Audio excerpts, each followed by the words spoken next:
Bom, pessoal, vamos conversar hoje sobre a formação do direito coletivo. O direito coletivo, que é uma matéria não tão estudada, né, na graduação ou mesmo em cursos de pós-graduação, nem tão cobrada em provas de concursos públicos, né? Mas que tende aí a ter um crescimento devido às várias alterações que nós tivemos na reforma trabalhista, em especial os temas sobre negociado, sobre o legislado, que estão lá no artigo 611-A da CLT, né? Então, com isso, os sindicatos, que são os principais sujeitos do direito coletivo, passam a ter uma relevância muito grande no nosso direito do trabalho. Bom, no Brasil, a formação desses sindicatos ela é relativamente recente. A gente começa a conversar um pouquinho sobre isso quando a gente fala lá das corporações de ofício na Idade Média.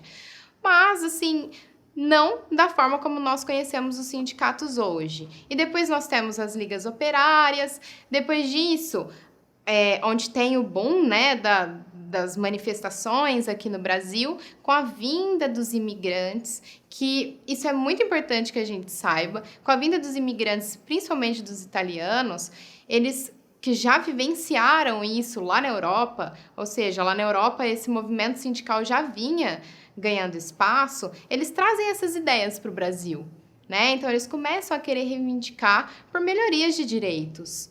E com isso, o Getúlio Vargas, né, que era o nosso presidente à época, começa a querer segurar esses trabalhadores.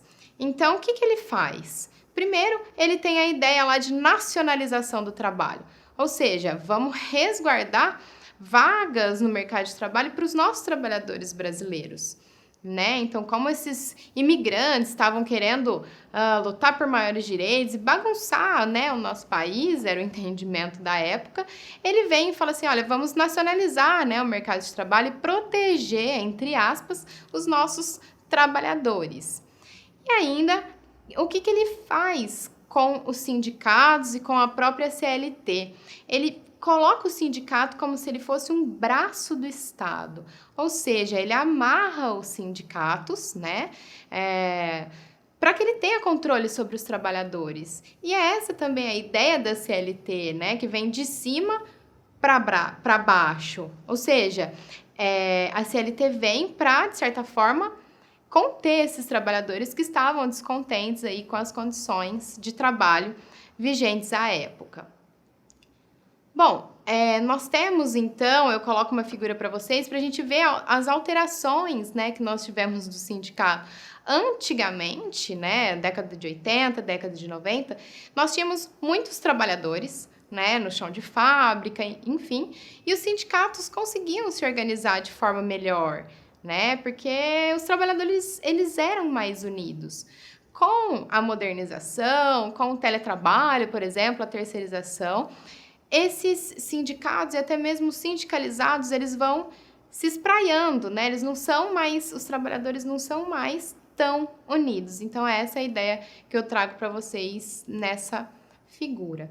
Então, apenas em 1988, né, com a nossa Constituição, que a gente tem uma maior liberdade aos sindicatos. Lembra que a gente conversou que os sindicatos eram como se fosse um braço do Estado, eles eram fortemente regulados pelo Estado, tanto que nós temos na CLT diversos dispositivos que foram revogados de forma tácita, tendo em vista o advento da Constituição Federal, que traz, né, lá no artigo 8º, a ideia de liberdade sindical, tanto de sua criação como de sua organização. E aí, então, em 2008, a gente tem a lei das centrais sindicais, a gente tem em 2017 a reforma trabalhista, que deu a ideia de negociado sobre o legislado, que modificou um pouco o custeio também dos sindicatos. A gente teve uma MP, né, numa tentativa de regulamentar essa reforma trabalhista, que não prevaleceu, né? Ela não foi transformada em lei. E depois nós tivemos ainda uma MP, que é chamada de MP do boleto, que também não foi transformada em lei, que ela tentava restringir ainda mais a ideia de custeio dos sindicatos e a contribuição sindical só poderia ser feita lá mediante o envio de boletos, né?